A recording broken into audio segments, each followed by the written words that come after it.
फक्त मिठीत घे भाग 7. संध्याकाळी रुद्र आणि मोनिका संध्याकाळी निघाले. राहुल त्यांना सोडवायला गेला होता. त्यांना सोडून तो परत निघून गेला.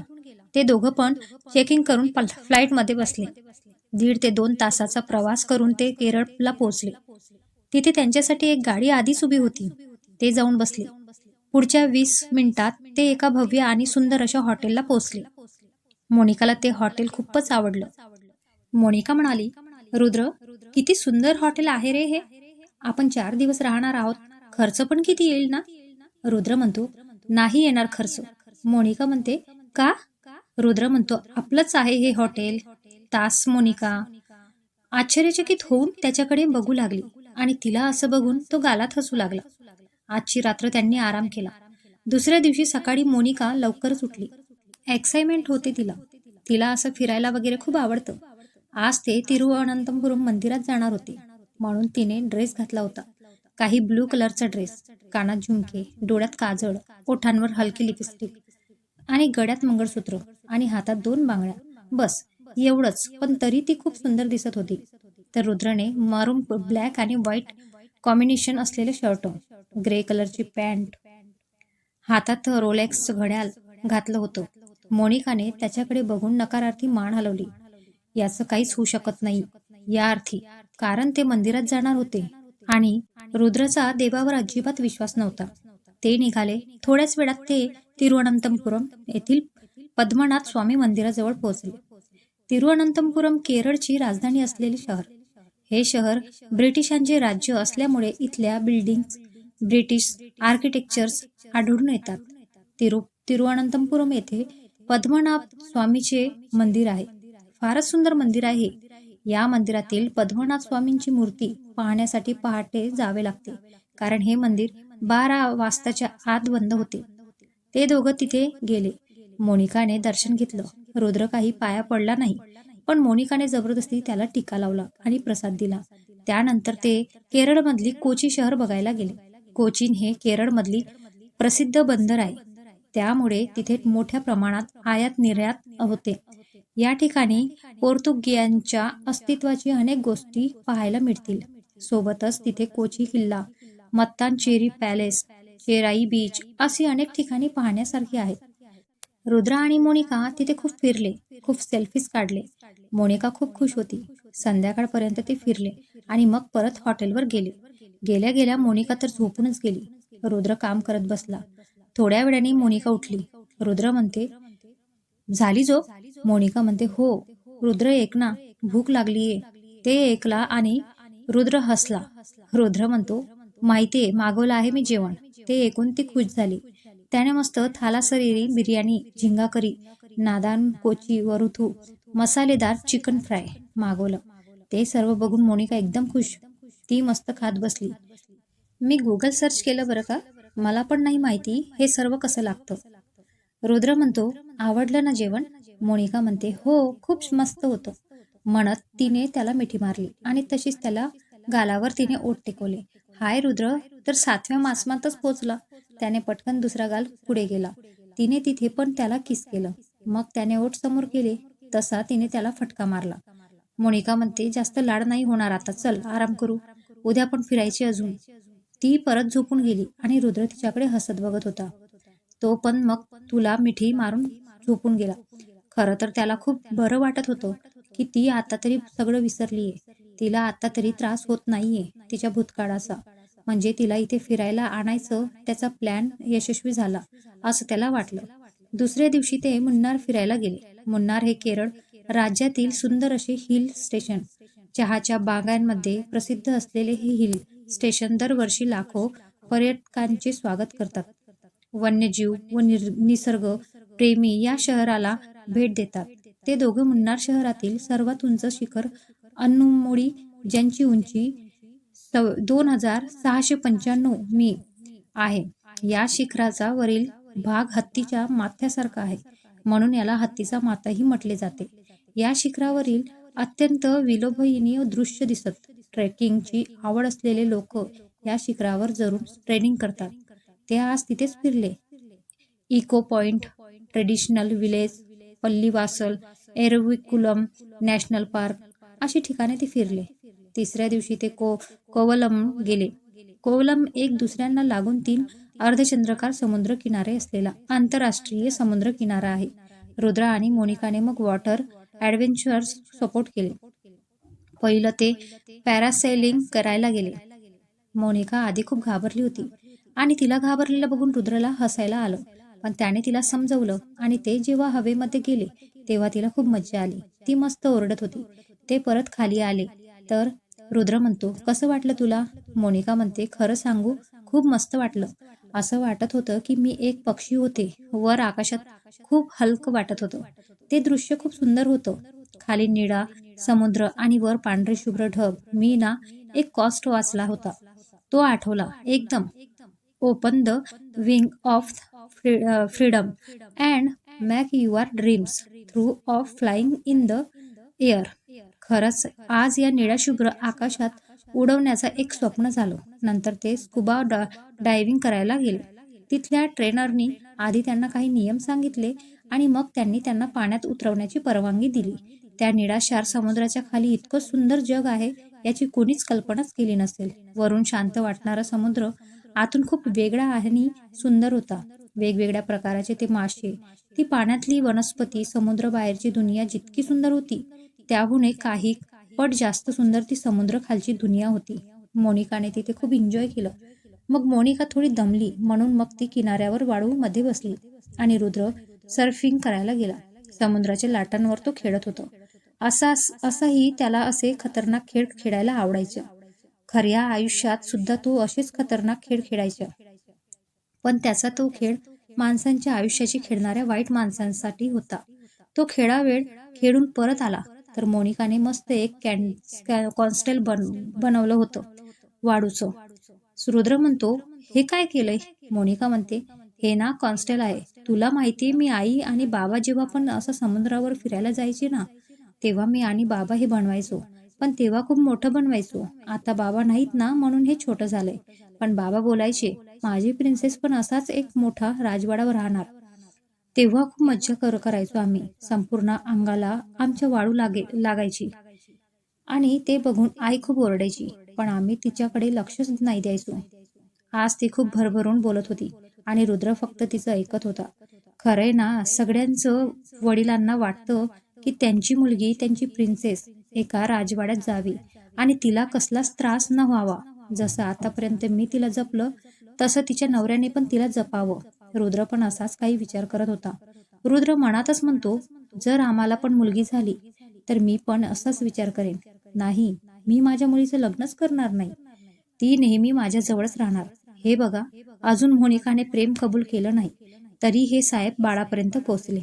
त्यानंतर ते दोघं बोट हाऊसवर गेले. आतापर्यंत थोडा थोडा अंधार पडला होता. सूर्यास्त होत आला होता आणि त्या अंधारात ती बोट खूप सुंदर दिसत होती. मोनिका आतमध्ये आली तर हॉल खूप मोठा आणि प्रशस्त होता. बेडरूम सुद्धा तसाच होता. म्हणजे कोणी विचार करू शकत नाही की एका बोटमध्ये एवढं सुंदर रूम वगैरे असू शकतं. ते सर्व खूप सुंदर होतं. बेडरूम मधून खूप सुंदर दृश्य दिसत होतं. नदीच्या आजूबाजूंची हिरवीगार झाडं ती भान हरपवून बघत होती. ती खिडकीजवळ उभी राहून सगळं दृश्य बघत होती. तेवढ्यात रुद्रने तिला मागून मिठी मारली. रुद्र म्हणतो, आवडला ना तुला? मोनिका म्हणते, हो रुद्र, हे 3-4 दिवस खूप सुंदर होते. थँक्यू. रुद्र म्हणतो, थँक्यू नको, आय लव्ह यू बोल ना. त्याच्या या बोलण्यावर मोनिका शांत झाली. ते रुद्रला पण पटकन समजलं. त्याने पटकन विषय बदलला. रुद्र म्हणतो, ते जाऊ दे, चल जेवण करून घेऊया. आज ना आपण इथलं व्हेज जेवण बघूया. मोनिका म्हणते, ठीक आहे, तू पुढे हो, मी आले फ्रेश होऊन. म्हणत ती फ्रेश व्हायला गेली. पण ती विचार करत होती. मोनिका मनातच म्हणते, रुद्र, तुझ्यावर प्रेम तर करू लागले मी, पण मला मान्य नाही करायचं ते. कारण तू जसं माझ्याबरोबर जबरदस्ती करून लग्न केलंस ना, माझ्या आईवडिलांना धमकी देऊन लग्न केलंस, ते मी कधीच विसरू शकत नाही. माफ कर रुद्र, मला नाही माहिती कधी मी तुझ्यावर असलेलं प्रेम मान्य करेन. पण मी तुझ्यावर प्रेम करते हे तर खरं आहे आणि तुला हे समजलं आहे हे मला पण माहिती आहे. ती विचार करतच होती की रुद्रने तिला हाक मारली म्हणून मग ती पण बाहेर गेली जेवायला. रुद्रने आज सगळं व्हेज मागवलं होतं. Erissery, puttu and kadala curry, dosa sambar rice आणि स्वीट डिश म्हणून पाळाला पायसम. मोनिकाने अगदी भर पोटभर खाल्लं. मग नंतर ते दोघे जाऊन बेडरूममध्ये झोपले. पण झोप दोघांना पण येत नव्हती. रुद्र म्हणतो, मोनिका, तू कधीच माझ्यावर प्रेम करणार नाही का ग? मी तुझ्यासाठी माझी सगळी वाईट काम सोडली, फक्त तुझं प्रेम मिळावं म्हणून. मोनिका म्हणते, रुद्र, तू जे केलंस ते नाही विसरू शकत मी. रुद्र म्हणतो, पण जर मी जे काही केलं त्यामागे काही कारण असेल तर मग? मोनिका म्हणते, मग मला कारण सांग रुद्र. रुद्र म्हणतो, वेळ आल्यावर नक्की सांगेन मोनिका, आणि मला माहिती आहे तू तेव्हा नक्कीच मला माफ करशील, आणि त्याच दिवशी तू मला तुझ्या प्रेमाची कबुली पण देशील. लवकरच सांगेन मी तुला सगळं. मोनिका काहीच बोलली नाही. ती शांतपणे त्याच्या मिठीत फिरली आणि त्याला घट्ट बिलगून झोपली. मग रुद्र पण तिला मिठीत घेऊन झोपला. सकाळी सूर्याची कोवळी किरण तिच्या चेहऱ्यावर आली. हवा पण थोडी थंडी लागली होती. तशी ती अजूनच रुद्रला घट्ट मिठी मारत झोपली, आणि तिला असं आपल्या कुशीत एका पिल्ल्यासारखं शिरताना बघून रुद्राच्या चेहऱ्यावर एक हलकी स्मित आलं. रुद्र म्हणतो, मोनिका बाळ, उठ आता, आपल्याला हॉटेलवर जायला हवं. 4 वाजता फ्लाईट आहे आपली. 5 मिनिट तसाच लोडून मग मोनिका उठली. तिथलं सकाळचं वातावरण खूप सुंदर दिसत होतं. ते हलकं धूक दिसत होतं, कोवळं ऊन, पक्ष्यांचा किलबिलाट, सोबतच नदीचा थन, वाहण्याचा आवाज, मन शांत करणार वातावरण होतं ते. फ्रेश होऊन मग दोघे हॉटेलवर आले. मग थोडा वेळ फ्रेश होऊन त्यांनी थोडी शॉपिंग केली, आणि मग हॉटेलवर येऊन चेकआउट करून मग एअरपोर्टवर गेले. साधारण 1.5 ते 2 तासांनी ते एअरपोर्टवर पोहोचले. तर ड्रायव्हर गाडी घेऊन त्यांना घ्यायला आले होते. मग ते गाडीत बसले आणि घरी जायला निघाले. घरी आले तर राहुल सोफ्यावर डोक्याला हात लावून बसला होता. पण त्याला असं बघून रुद्रला समजलं ती आली म्हणून. राहुलला असं बसलेलं बघून मोनिका त्याच्या बाजूला जाऊन बसली. राहुल, काय झालं? असं का बसलाय? राहुल म्हणतो, तुझ्या नवऱ्याला माझा जीव घ्यायचा आहे ना, नको ते काम करत बसतो. आणि का ग, का तुझा नवरा तुझ्यासारखा समजदार नाही? आता हे चुकीचं वाक्य बोलला वाटतं राहुल, जाऊ द्या. मोनिका म्हणते, हा ते तर आहेच, तो माझ्यासारखा तेवढं हुशार आणि समजदार नाही. पण त्याने काय केले? तेवढ्यात रुद्र जोरात हाक मारायला लागला. सावी, सावी, कुठे आहेस? बाहेर ये लवकर. सावी, तशी एक मोनिकाच्या वयाची मुलगी धावतच बाहेर आली, आणि तिने जाऊन रुद्रला घट्ट मिठी मारली. रुद्र म्हणतो, मी खूप मिस केलं तुला साऊ, आता लवकर परत जाऊ नकोस हा. सावी म्हणते, हो रुद्र, मी लवकर परत जाणारच नाही. या दोघांचं बोलणं चाललं होतं, पण तिकडे मोनिकाला राग आलेला, आणि रागात तिने राहुलची केस जोरात खेचले. तसा राहुल जोरात ओरडला, आ. तसे ते दोघं त्या दोघांकडे बघू लागले. पण राहुलला त्रास होतोय बघून सावीला राग आला. सावी म्हणते, ए, कोण ग तू? सोड माझ्या राहुलला. ती रागातच बोलली. मोनिका म्हणते, घे तुझ्या राहुलला, पण माझ्या रुद्रपासून लांब राहा, समजलं ना? म्हणत तिने राहुलला तिच्याकडे ढकललं. सावी म्हणते, नाही राहणार लांब, जा. काय करणार तू? मोनिका म्हणते, एक अशी लावून देईन ना कानाखाली की खाऊन डायरेक्ट अरबी समुद्रात पडशील, समजलं ना? सावी म्हणते, आली मोठी मला अरबी समुद्रात टाकणारी, तू काय लल्लू पल्लू समजलीस काय मला? मी पण रुद्रदादाच्या हाताखाली ट्रेन झालीये, अशी एक किक देईन ना, 1.5 सी मध्ये जाऊन पडशील. राहुल म्हणतो, रुद्र, यांना थांबव, नाही तर सगळे समुद्र आपल्याच घरात येतील. तसं रुद्र पण हो बोलला आणि म्हणाला, सावी, मोनिका, थांबा, मी तुमची ओळख करून देतो. सावी ही मोनिका म्हणजे तुझी वहिनी, आणि मोनिका ही सावी म्हणजे माझी मानलेली बहीण. सावी म्हणते, ब्रो, ही वहिनी आहे? एकदम कडक आहे रे ही तर, मला खूप आवडली. मोनिका म्हणते, म्हणजे रुद्र ही तुझी बहीण आहे? पण तू तू तर अनाथ आहेस ना? रुद्र म्हणतो, हो, आम्ही तिघे एकाच अनाथ आश्रममध्ये होतो. मग नंतर आमचं शिक्षण पण एकाच कॉलेजमध्ये झालं, आणि ही मला भाऊ मानते. तो भाऊ या शब्दावर जोर देत बोलतो. तशी मोनिकाला कळतं आपण जिच्यावर चढत होतो ती रुद्रची बहीण आहे. मोनिका म्हणते, मी जरा फ्रेश होऊन येते, आणि पटकन ती पडाली. तसं हे तिघे तिच्यावर हसू लागले. रुद्र म्हणतो, रामू काका, या बॅग्स वर ठेवा, आणि तुम्ही चला जरा बोलायचं. ते तिघे स्टडी रूम मध्ये गेले. रुद्र म्हणतो, सावी, मी तुला इथे मोनिकाच्या सेक्युरिटीसाठी बोलावलंय, पण ही गोष्ट तिला समजली नाही पाहिजे. सावी म्हणते, डोंट वरी भाई, तिला काहीच समजणार नाही. मी तिची एक मैत्रीण म्हणून राहील, तिची सेक्युरिटी पण बघेन आणि माझं एक वेगळं काम पण करेन. तिने एक डोळा रुद्रला मारला आणि राहुलकडे बघितलं.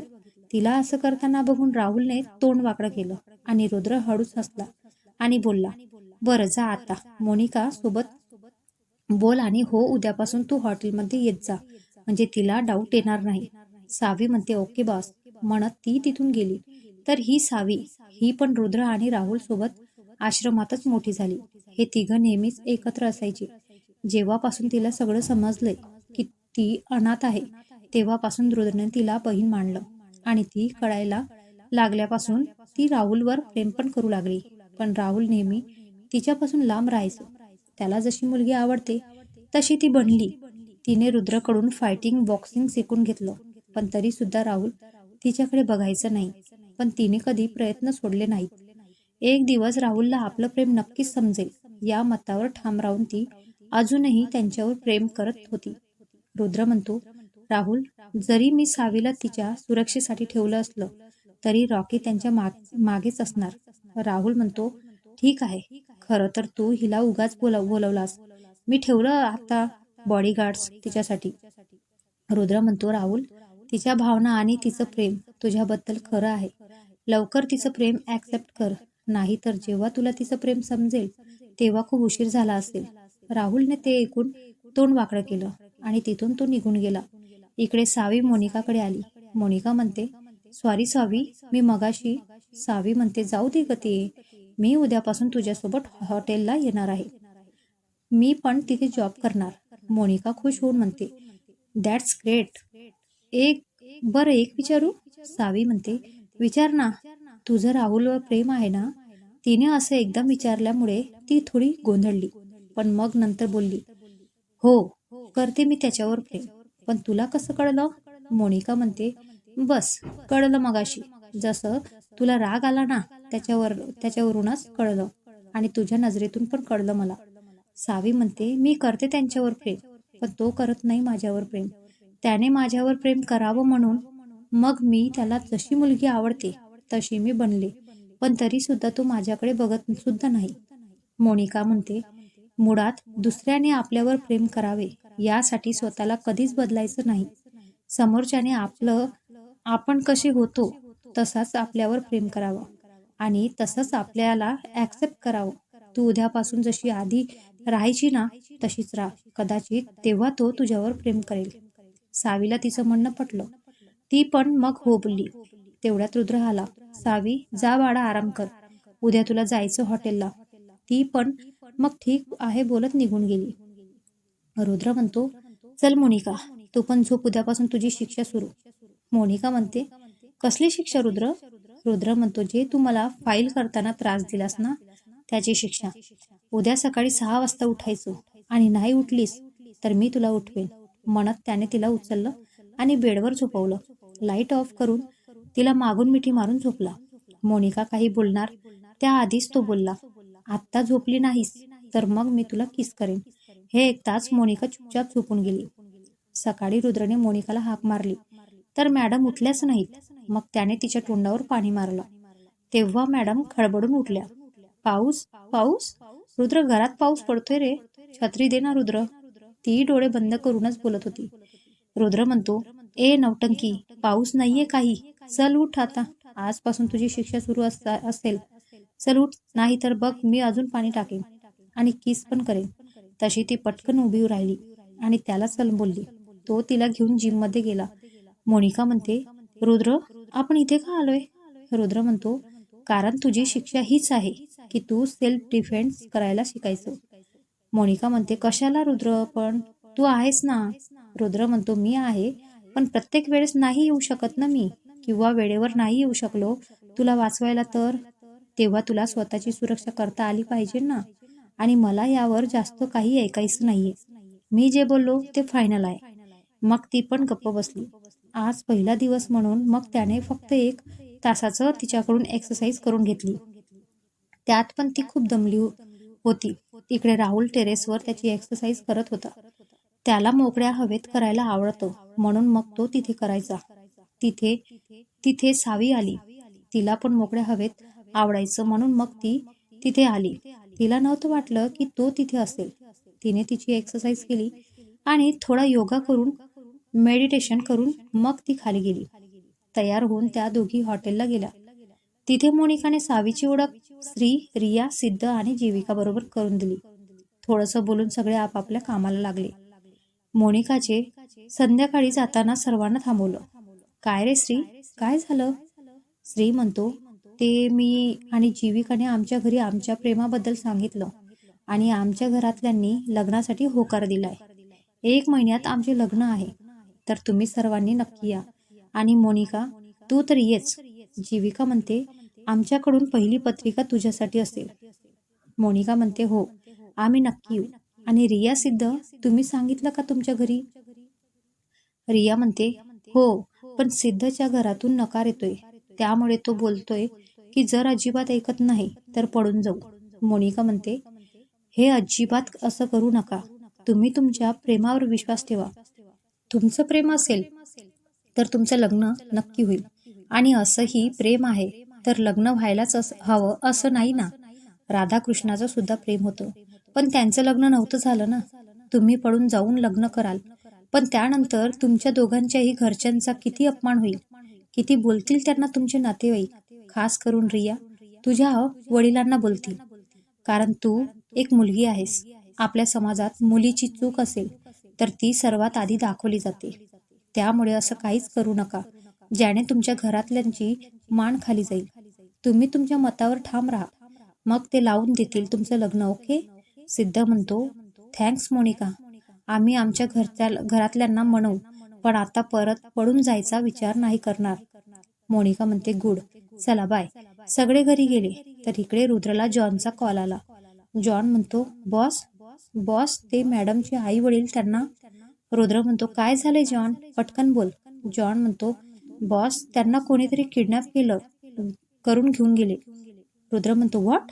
जॉन म्हणतो, येस बॉस, मी मॅमना तहान लागली म्हणून पाणी आणायला गेलो तर तिकडे लगेच त्या दोघांना काही माणसांनी किडनॅप केलं. मी गेलो तर त्यांची गाडी खूप पुढे गेली होती आणि त्या गाडीला नंबर प्लेट पण नव्हती. रुद्र म्हणतो, ओके जॉन, तू परत ये आता, म्हणत त्याने कॉल ठेवला. रुद्र म्हणतो, तर तुला ते भेटलेच. कोण आहेस तू? का करतोय हे सगळं? का मोनिकाच्या मागे लागलाय?